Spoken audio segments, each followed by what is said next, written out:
Good morning, good morning, good morning, good morning. How the devil are you all doing this morning? I'm going to very quickly just say a very quick good morning to a newcomer, Crazy Edits over on YouTube. Thank you very much indeed for being here.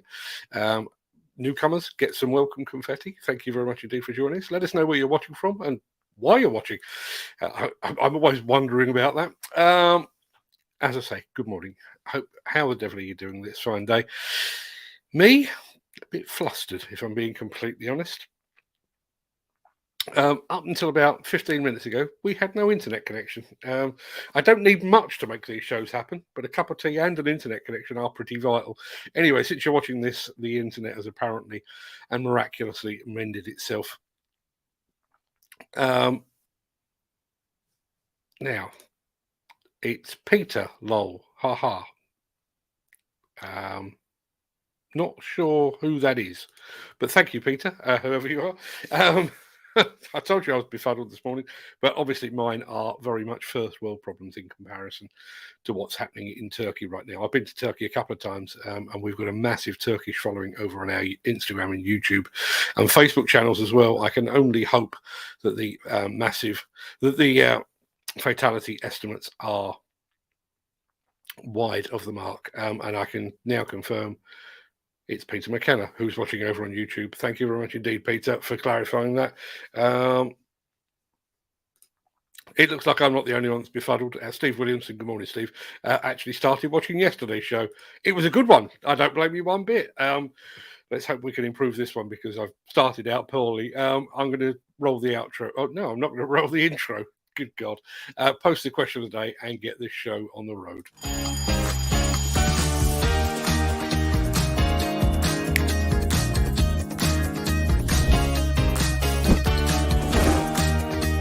Welcome to the Breakfast Show. I'm your host, Mark Anthony.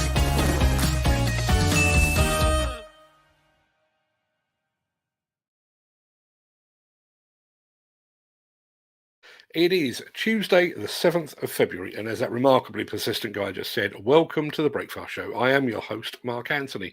In today's show, Caterpillar unveils its latest grader. We're introducing you to the fine folks at Thunder Creek. Are you thumbs up or thumbs down on bucket thumbs? Plus, what would you do if you found yourself working with a self-confessed hitman? There's a sentence I never thought I'd say. We're going to get to all of that in just a second, but first, let's see who among the rich and the shameless will be celebrating a birthday on this day of days. Happy birthday! And it's many happy returns to the founder of the equipment company that still bears his name to this very day, John Deere, to Oliver Twist author Charles Dickens, and to Little House on the Prairie author Laura Ingalls. I only found out yesterday that Laura Ingalls was a real person. Happy birthday also to comedy actress Hattie Jakes, to actors Pete Postlethwaite and James Spader, footballer Sammy Lee, and country singer Garth Brooks, to comedians Eddie Izzard and Chris Rock, actor Ashton Kutcher, and to Limp Bizkit, our guitarist Wes Borland. Many happy returns to them, one and all. Now, before we get started, here's a quick reminder of the question of the day.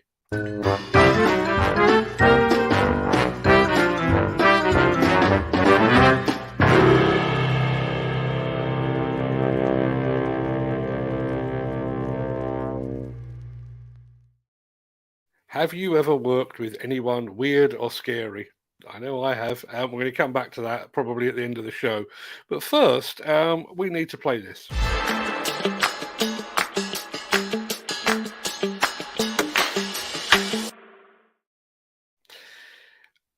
I didn't just come up with that as a question of the day.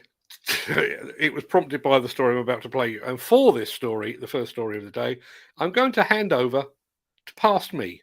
We've all met them, and it often seems like every site has one. Billy Big Balls, who would have you believe that he's a world-class drinker, shagger and fighter. If you've been to Tenerife, they've been to 11erife. Anyone that's been in the industry for a while knows to take such boasts with a very large pinch of salt. But what if it turns out that their idle boasts are in fact true? Back in the winter of 2021, a young female geo-environmental engineer called Kaylee Hopcroft was working alone with an excavator operator. While the pair were working, the operator told Kaylee that he was a hitman involved in an attempted murder. He told her about his crimes and he laughed as he did so. Understandably, Kaylee voiced her concerns to her boss. He laughed at me and told me to continue the job, which was a week long, and that this is what I had signed up for. I continued the job.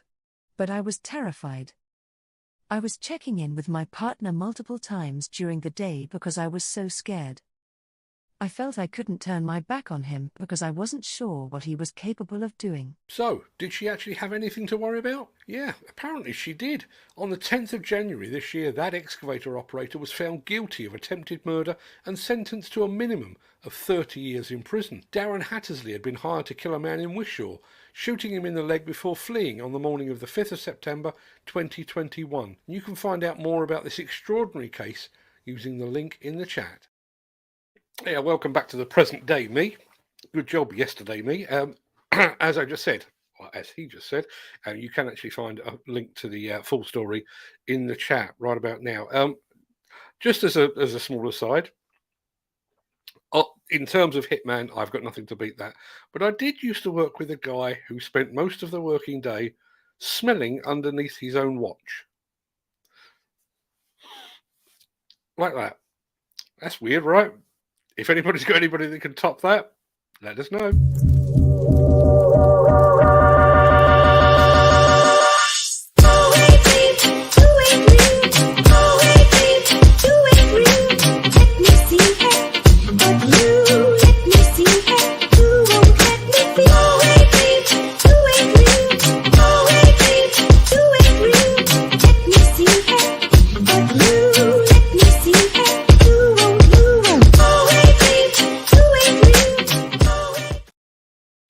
Got to answer a very quick question.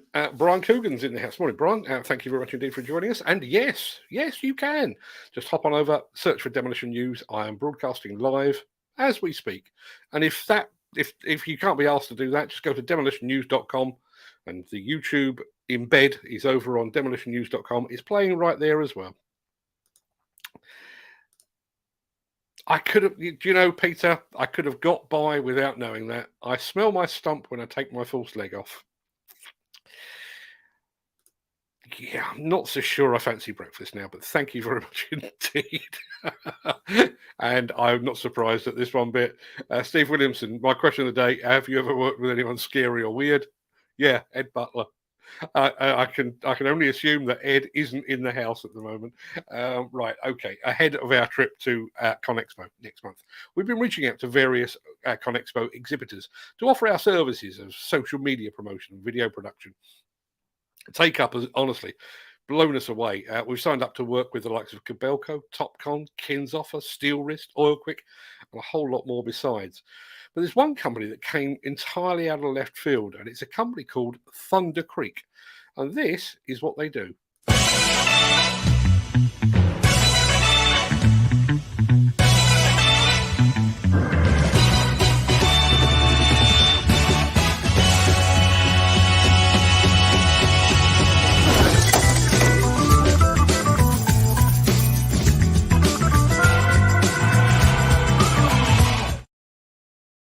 The ability to have a non-CDL, non-hazmat endorsement product that we can pull behind virtually any vehicle in our fleet just plays to our flexibility, not alone as a company, but to the projects as well.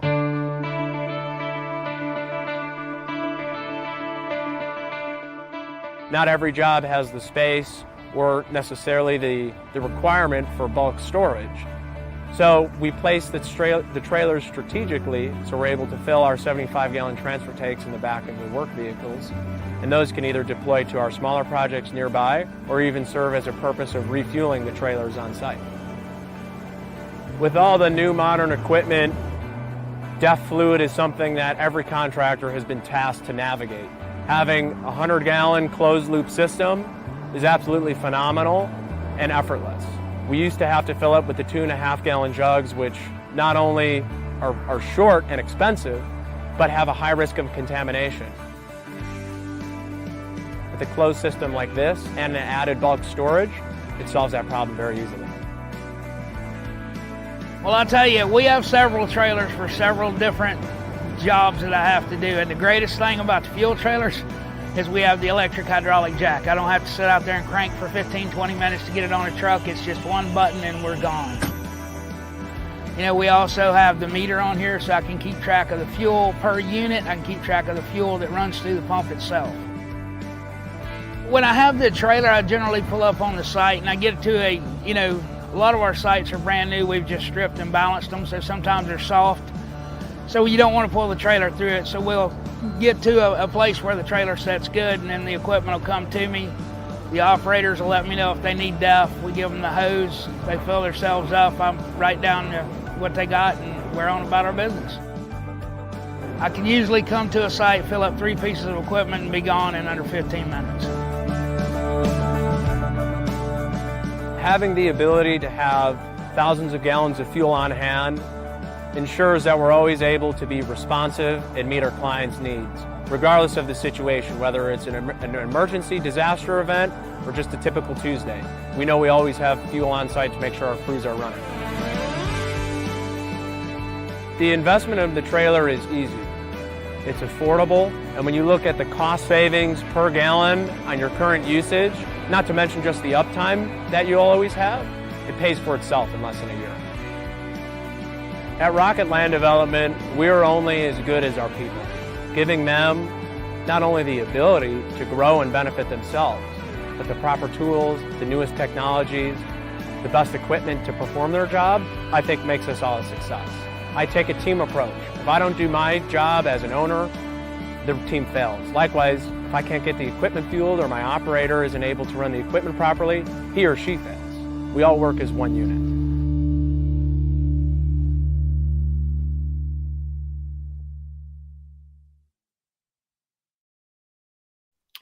Pretty smart, right? I'm really looking forward to meeting up with the guys at Thunder Creek next month. We'll be bringing you more exclusive footage from this stand, so be sure to watch this space. People seem to like that. As Ken Hatcher said, nice trailer. Steve Williamson said, retractable reel will be handy on sites. Yeah, you're absolutely right. One of the things that brought to mind was the conversation that I had up at JCB when we were talking to JCB's head of innovation, Tim Burnhope, and he was talking about the fact that the construction industry is largely unique in that the fuel goes to the machine. The machine doesn't go to the fuel, and that's one of the things that's prompted them to look so closely at all things hydrogen. Interesting point. Let's have a look. Can he fill up cars and vans too on site? Couple of pounds in his back pocket? Yeah, quite possibly. Not sure you can tow that trailer on a car license in the UK. Yeah, obviously the licensing system is very different over there. But it's the same as these U-Haul trailers that you see in the States. Don't seem to see those over here as well. Dan Cullen's just joined this morning. Dan, thank you very much indeed for being here. And Kerry Jones is back as well. Morning, Kerry. Thank you very much for joining us. Thunder Creek would make for a great ice hockey team name. Yes, it would. It would also make for the name of a very, very good Bruce Springsteen album. But maybe because he did a Thunder Road. I know far too much about Bruce Springsteen. Right, let's get on with this.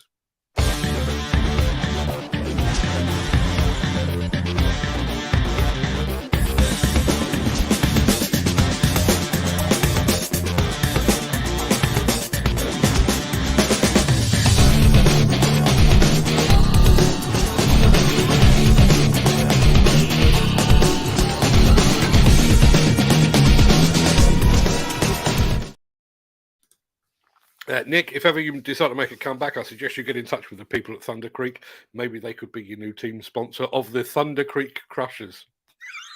I know nothing about ice hockey, but I'd go and see them. Right. Let me ask you a question. Where do you stand on bucket thumb attachments? It seems that bucket thumbs, the world is divided roughly in two. There are those in the US that wouldn't leave home without one, and there are those in the UK that wouldn't be seen dead using one. Regardless of your viewpoint, you have to admit they do a great job in some applications. Please rant in the chat. That's what we're here for. For material handling and demolition tools, nothing has changed the world like Graptor. And now, AMI Attachments is proud to present the next level in productivity, strength, and performance. Introducing the strongest, most powerful Graptor yet. Graptor, powered by RamCam. The next generation of integrated thumb bucket that puts a whole new reality on grip. Complete load control across the Graptor's entire rotation is now more powerful thanks to RamCam, the revolutionary new enclosed drivetrain, designed exclusively by AMI Attachments. The new Graptor powered by RamCam increases crushing force, maximizes gripping strength, and is easier than ever to service, even in the field. Now, using standard hydraulic cylinders, the RamCam drivetrain efficiently transfers energy through a splined camshaft and into the Graptor's thumb for a tight grip on every load. And with RamCam completely enclosed, all components are fully protected all the time. Providing greater torque, RamCam delivers up to 84% more crushing force than the previous Graptor for more ripping, biting, and demolishing that's reliable and durable. RamCam also maximizes the Graptor's gripping strength for greater confidence and safety when handling heavy and awkward objects. True to its legend, the new Graptor continues to conceal all the mechanical components for ultimate protection from weather, loose material, and damaging debris. A must-have for hassle-free productivity on any job site. Routine maintenance is simple, using the grease bank that lubricates all the joints without needing direct access. If service is required, commonly sourced hydraulic cylinders can be replaced in the field for fast recovery. Now, using Hardock's 500 Tough, the entire shell of the bucket is designed for longer wear life and is backed by AMI Attachments' 2-year limited warranty. Made for excavators from 24,000 to 160,000 pounds, the Graptor powered by RamCam is the ideal tool for material handling and offers models specifically designed for extreme service demolition, rock screening, and raking. Contact AMI Attachments to find the Graptor that's best for you. Greater crushing force, increased gripping strength, and fully enclosed. The all-new Graptor, powered by RamCam. A new reality on grip.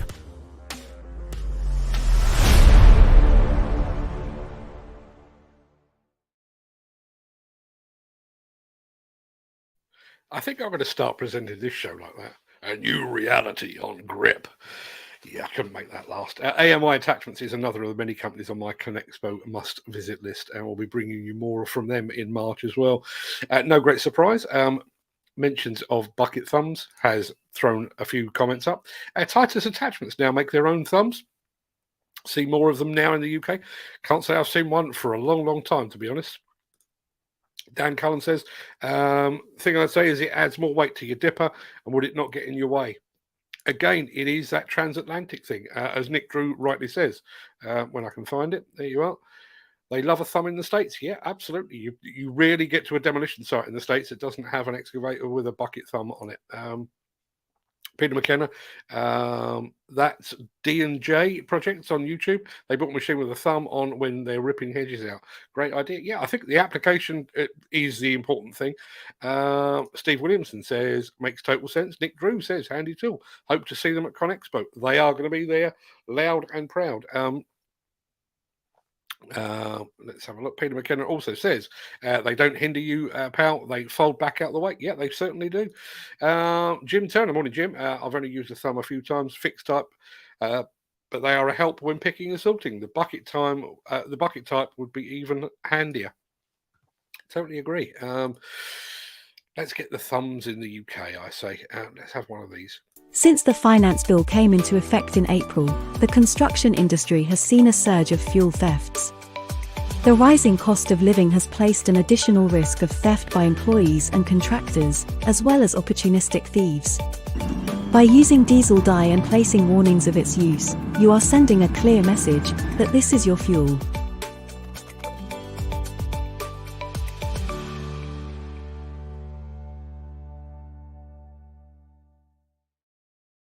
Just before we get on with the next film, I had another comment there. Peter McKenna says, I'm surprised they haven't transitioned over here sooner. But think about how reluctant we were to adopt all things tilt rotator back in the day. I know we've finally seen the light. We've had the scales lifted from our eyes, but it took a while. Nick Drew says it gets a thumbs up from me. You see, that's why Nick Drew gets paid the big bucks, because he is a man with a pun, obviously. The ones above the bucket are easy as, pal, says Peter McKenna. And Kerry Jones says, thumb, handy tool, especially with a mini. Totally agree. Now, let's get away from thumbs for just a second. What have I got next? Yes, finally, for our show today. I should never plan these shows when I've got no internet, because it throws me through a hoop. Finally, for our show today, we're going to look at a new product from another ConExpo exhibitor, a little tiny company called Caterpillar. You may have heard of them.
Trip to Las Vegas really can't come round soon enough. Sorry to interrupt the guy with the funny glasses, but if you're enjoying this video, please hit the like button as it helps our channel. Or, better still, share this video with a friend or a colleague. Thank you. Right, back to Beardy.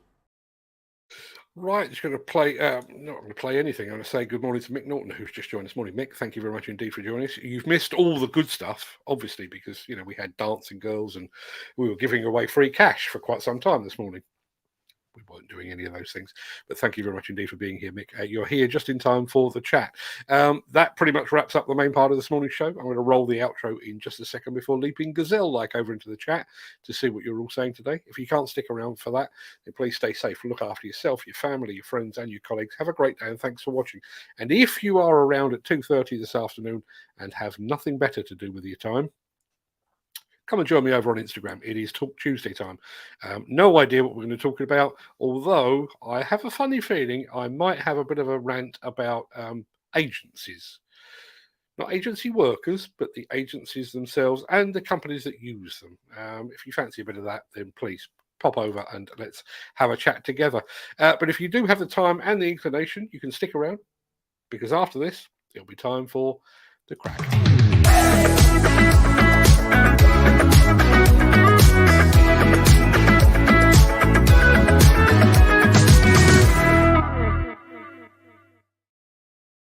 Now, I'm going to play our after show theme, but I just want to make sure,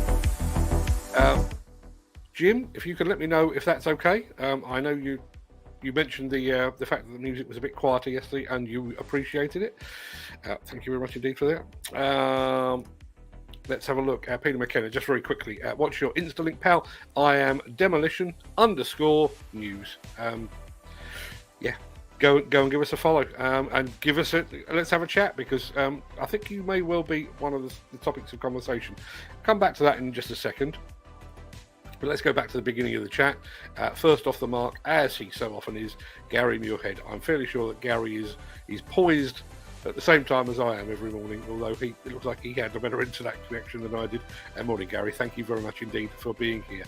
Mr. Drew, a Diggerman blog, is in the house, and you've got sunshine.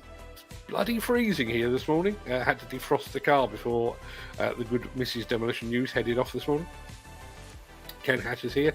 Looks like he has cloud, possibly, but no snow, which I'm glad to hear about. I thought we'd picked up a brand new follower there, Crazy Edits. Turns out Crazy Edits is our friend Peter McKenna. Thanks indeed for explaining that, Peter.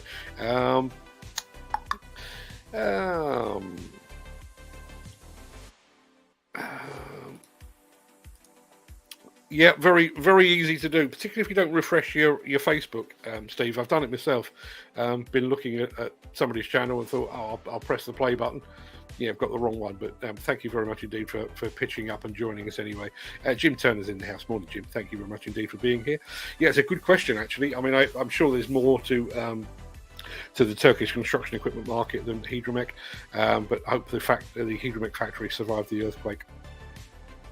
Don't think it's in that part of Turkey, although I could be corrected. I think Nick Drew's been there. Nick, obviously you have your friends over in Turkey, but let's hope they're all okay. Just absolutely tragic, and certainly, I mean, I've featured an awful lot of Turkish demolition on our Instagram channel, because there is a lot of buildings that were damaged in the last earthquake that they had that are still coming down. So yeah, it's going to take decades, I think, to rebuild that part of the country. And also, while we're talking about it, obviously it affected Syria, as if Syria hasn't had a bad enough run of things of late, then to be hit by a massive earthquake as well. Ken Hatcher says, you're quiet today.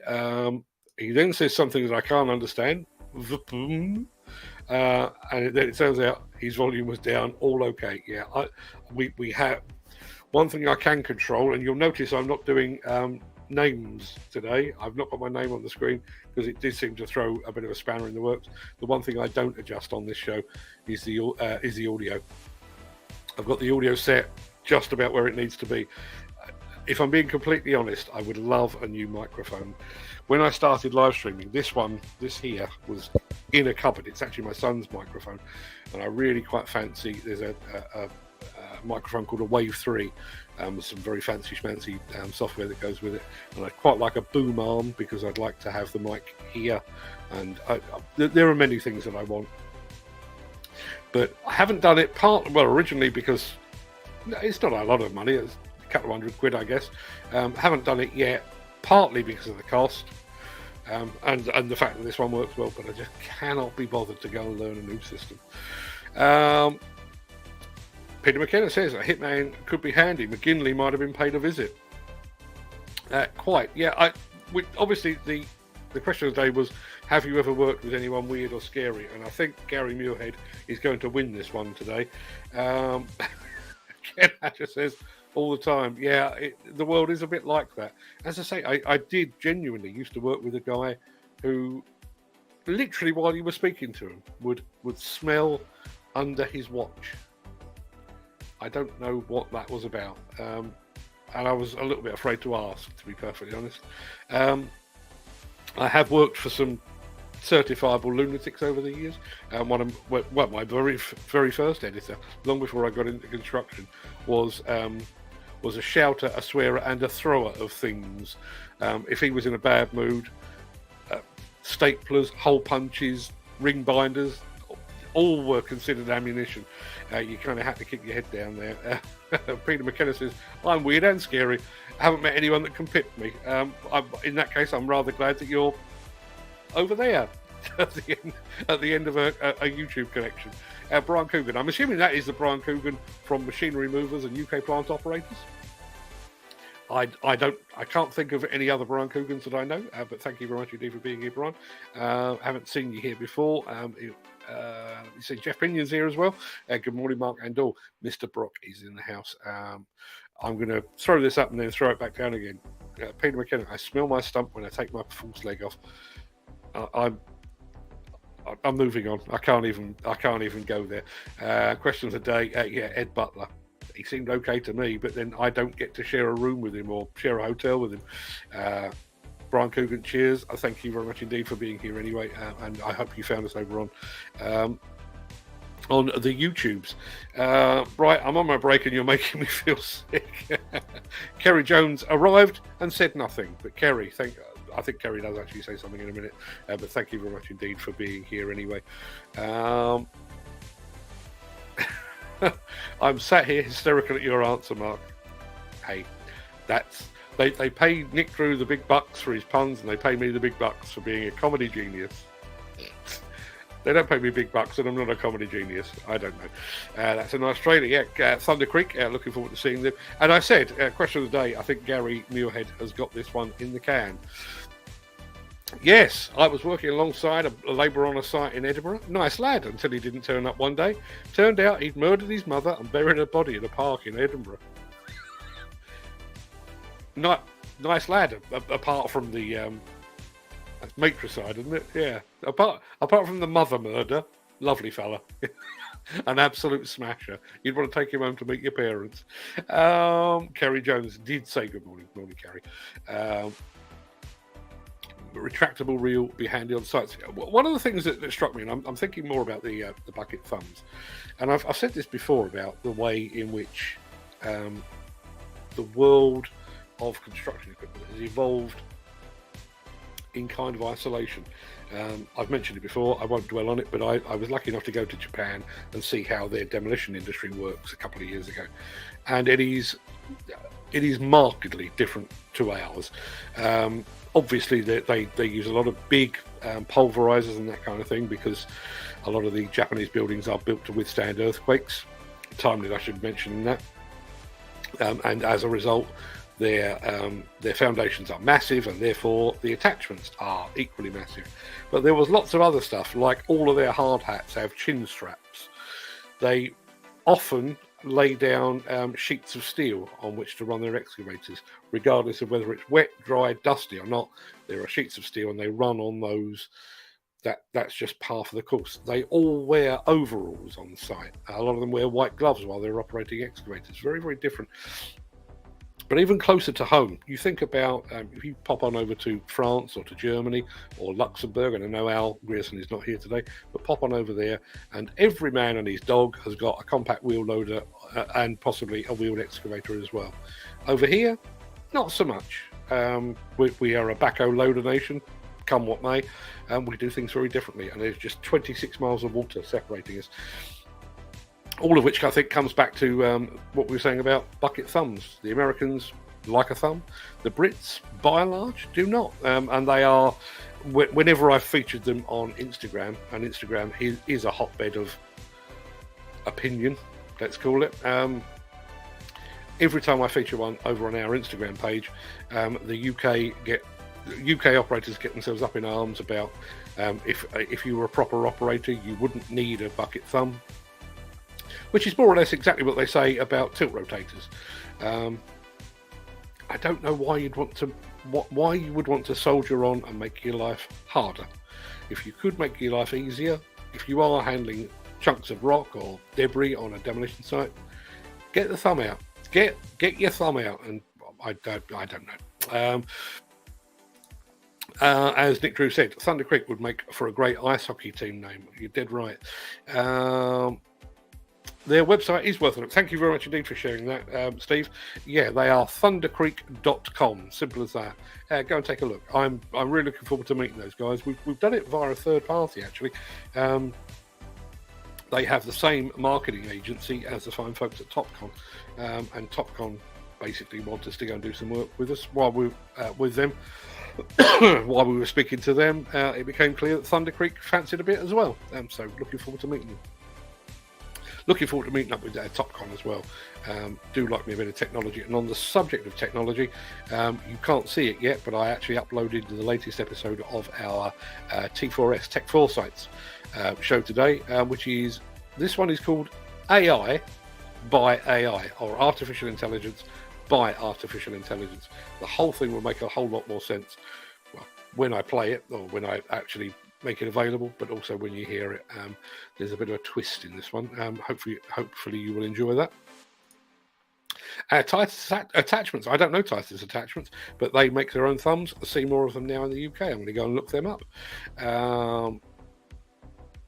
It's still running through.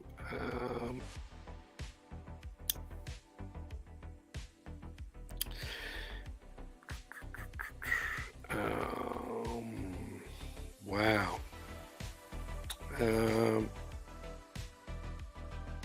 Thank you very much indeed, Nick. Hydromek. Their plants are in Ankara and Izmir. I've actually been to Izmir. I've never been to Hydromek, but yeah, I think they're quite a long way removed from the devastation of that earthquake. Notifications on Insta. Not sure what that means, but okay. Very misty here. Yeah, it was certainly misty here. Couldn't even see the end of the back garden, and that's not suggesting it's some huge paddock, because it most certainly isn't. But no, it was dead foggy out this morning. And incidentally, at the end of my garden, we have a shed. We inherited it. It's ramshackle and falling down. It's got bits and pieces like some old fishing tackle and stuff like that in it, but by and large the thing is largely disused. Woke up 2 days ago, looked out the window, and sat on the top of it, fast asleep, was a fox, and he was there for a good couple of hours. No idea quite why he decided to go up there. I'm hoping he comes back, because it's a good looking fox. Poor old Ken, he has all the gear but no idea. I couldn't possibly comment. When I left school, I went to work in a slaughterhouse, and my mentor whistled non-stop from 7 a.m. until 5 p.m. Drove me bonkers, says Mick Norton. Yeah, I mean, I've never worked with a hitman. I've never worked with anyone that killed their own mother. So, mine are all kind of low-level gripes. But I worked with a guy, it was an ex-plant man, actually. He used to work with International Harvester many, many moons ago. I don't suppose he's actually with us anymore, because he was quite an old guy when I was working with him. But he would arrive for work at sort of 8 o'clock in the morning and make a cup of coffee. And then at about 8:30, he'd make another one. And then at 9 o'clock, he'd make another one. And that would go on through the day. And every time he made himself a cup of coffee, he made me a cup of coffee. And after about 3 weeks of that, I actually found that I was sat at my desk shaking. I was actually having palpitations. So I had to tell him, I'll have tea in future. I've literally, this is no word of exaggeration. He was somewhere between 15 and 20 cups of coffee a day. Just absolutely fueled by caffeine. Nigel Williams is here as well. Morning, Nigel. Better late than never. Totally agree. And let's face it, this is the important bit of the show. Jim Turner, question of the day. I've worked with a few odd folks over the years, good few. They've been in and out of prison. My old gaffer had done a few stretches, was a bit of a loon and violent, but we never had a crossword in all the years I worked for him. Probably just as well. I wanted to bring you up to date, and I've not actually got the details in front of me right now, and I'm sure Peter McKenna will fill us in. We have been following the saga of Peter McKenna, and he's on, and apparently now permanently off work at HS2. For those of you that weren't here before, Peter McKenna has an artificial foot.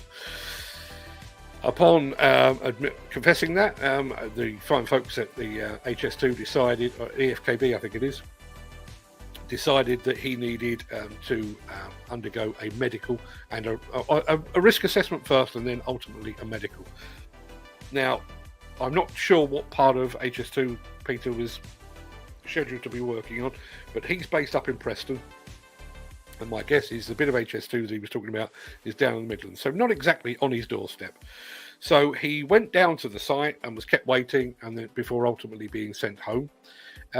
It then rolled through. Now, Peter is actually working through an agency, and said agency said that he had to go back to site to undergo a medical.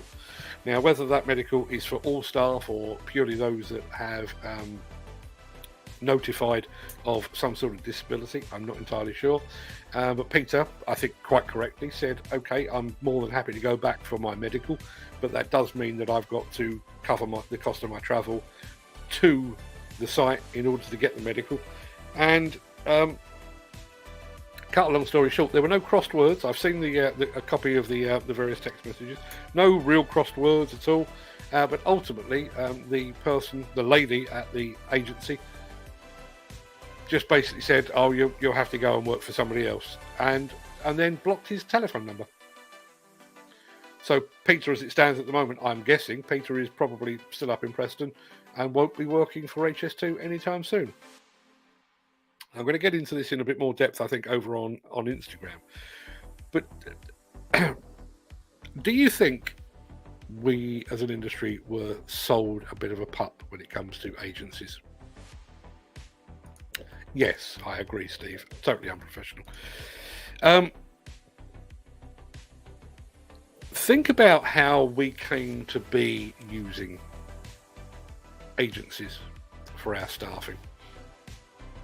Back in the day, contractors, plant hirers, well, operated plant hirers, obviously, but contractors and plant hirers, demolition companies, all of those would have a workforce on the books. And then at some point in the dim and distant past, somebody decided, actually, if we if we do away with a lot of our staff, and those staff that we do have, generally, we can employ on a purely self-employed basis.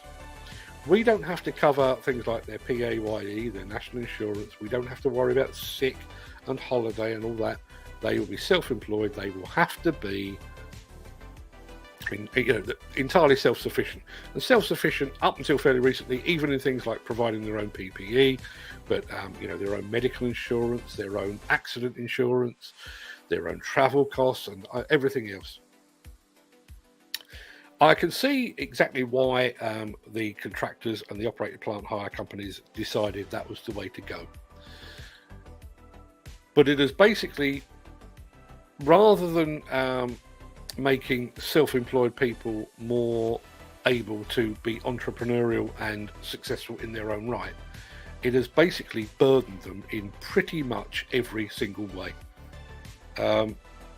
And that idea of the major contractors being able to pick up and put down staff as they see fit, I don't think anybody could have predicted things like the situation with Peter McKenna there, where somebody within EFKB or HS2 or whoever the agency is decided that they would have a tick box that said disability equals risk assessment equals discriminatory medical screening.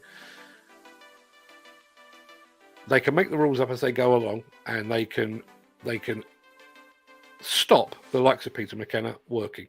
And if you go back 15, 20 years, there was an awful lot of talk about things like the blacklisting of staff, those that wanted to unionise, those that were seen as troublemakers or rabble-rousers and that kind of thing. And that was bad enough in employed days. So if you had a black mark against your name for one reason or another, as I say, often it was union related, word would go around the various employers and you would find it very, very hard to get a job. Nowadays, with the advent of the agency worker, you may not even make it past getting on the books of the agency. That if you, and that, I think that's where Peter McKenna is over a barrel, to be honest. He can't complain to HS2 because he doesn't want to be seen to be a troublemaker. He can't complain to EFKB for the same reason, but also because he doesn't want, he's not actually employed by them. And then when he did actually complain to the agency through which he was planning to work, they blocked him. As I say, the whole thing shifted the balance far too far, in my opinion. Nigel Williams says, agencies are the boil on the arse of the industry. I bet that's not their marketing slogan, but I am inclined to agree. But as you rightly say, lots of cash to be made. An agency, says Steve Williamson, you are just a number. I'm fairly sure you're just a number with most employers as well, to be perfectly honest. But that whole shift, and what I've never understood with these things, and I'm not, let me stress, I'm not proposing the start of a new union for equipment operators. But what I've never understood with this is the fact that the many have had their rights and their entitlements dictated by the very, very few. If you think across construction employs the best part of 2 million people. And yet there is probably 2,000, 3,000, 4,000 different construction companies. So 3, 4, 5, even 10,000 have made a decision to impact 2 million. And the 2 million just go, right you are, sir, I'll go and join an agency. I won't have my PAYE. I won't have my paid holidays. That's absolutely fine and dandy with me. Jim Turner says something. Let's have a look. The employers are just giving their money away for nothing. Just have subbies for the busy times. We now live in an era of the smartphone and apps. Most people are contactable almost instantly. Agencies are outdated. And bearing in mind how agencies work, agencies are not, this may come as a shock to some of you, so I hope you're sitting down. Agencies are not there for the good of their health. They are there to make money. Where does their money come from? It's from taking a sum from the employer and giving a portion of that sum to the employee.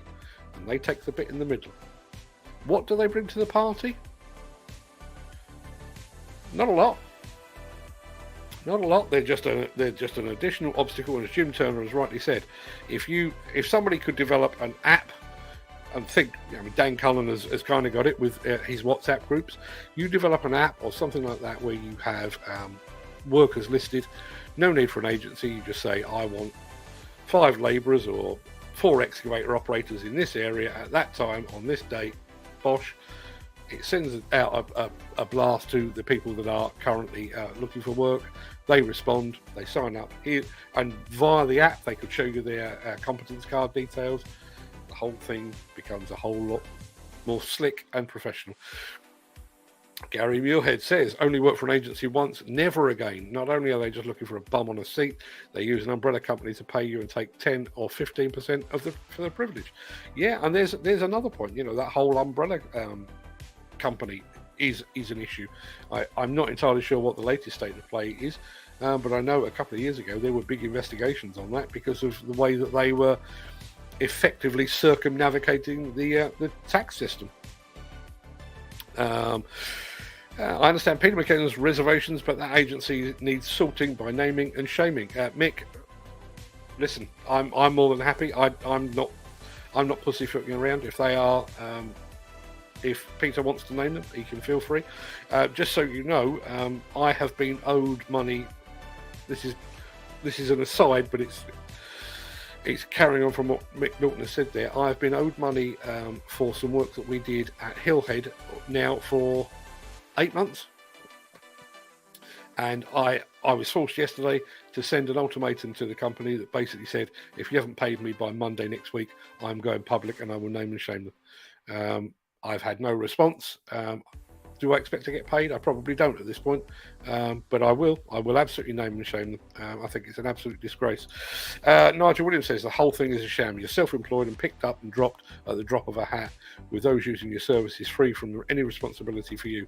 I said it in the group chat. If you thought you were just a number on a big firm, you're both a number and an expendable resource to them. 100%.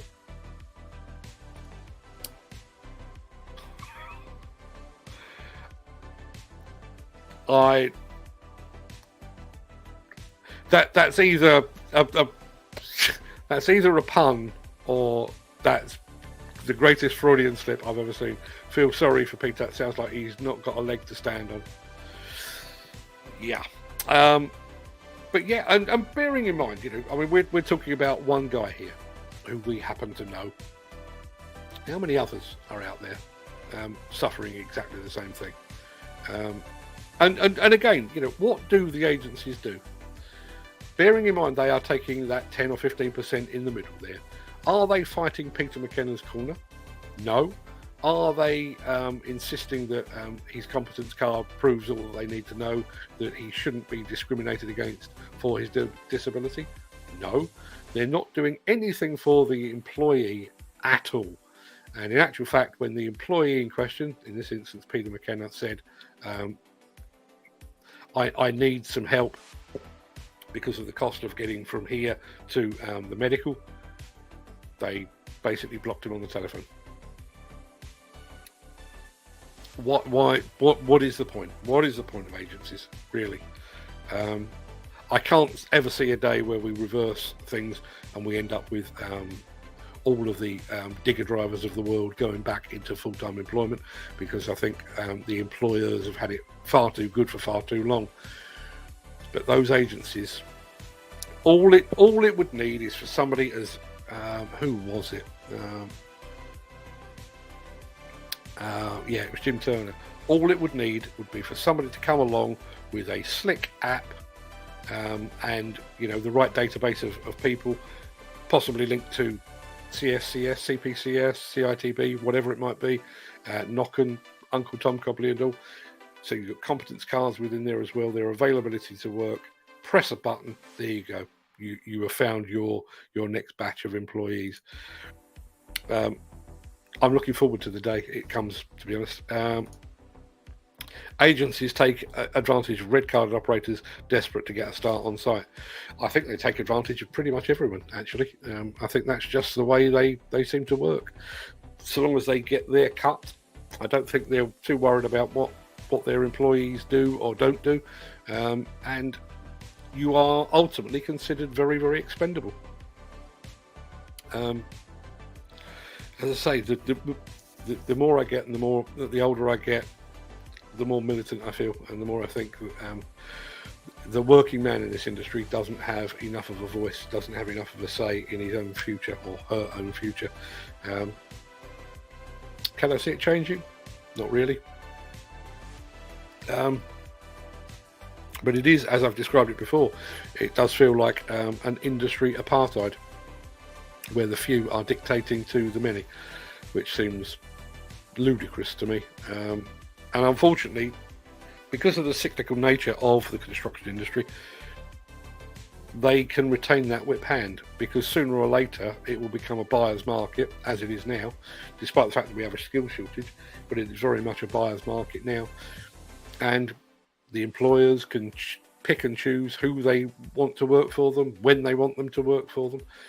And the working man who is desperate to put food on the table for his family will just have to fall into line. And the employers know that. I think that'll do us for today. I'm not entirely sure. I mean, I always turn up over on Instagram with no agenda, no script, just see where the conversation takes us. This is fresh in my mind. It may well be this. It could be something else. We could be talking about hitmen over there for all I know. The app would be fit in. The app would fit in with a machine hours log database for a potential employer to see how experienced operators are before contacting them for work. We have the technology, as they used to say. I wonder if agencies have a vicarious liability for those they dispatch to site, often incompetent and unprepared.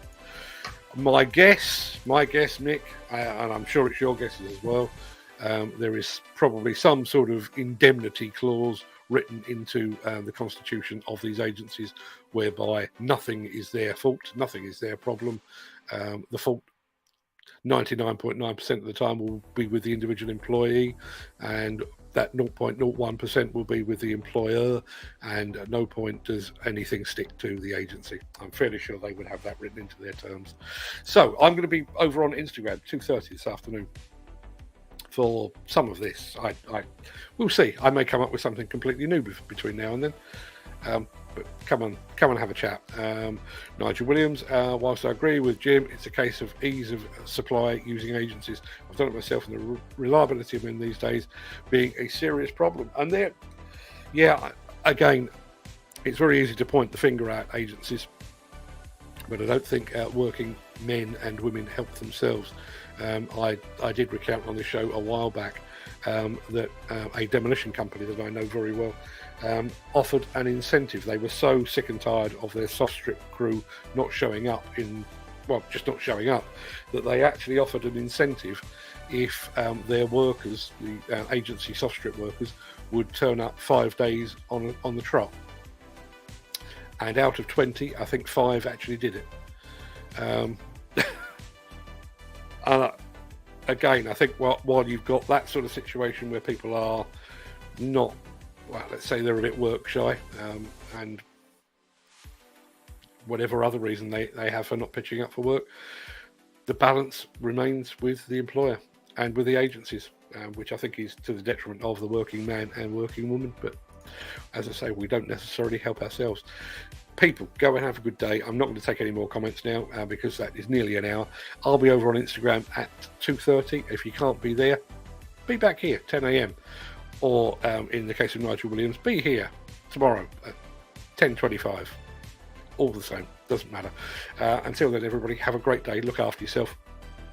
I'll see you all again very, very soon. All the best.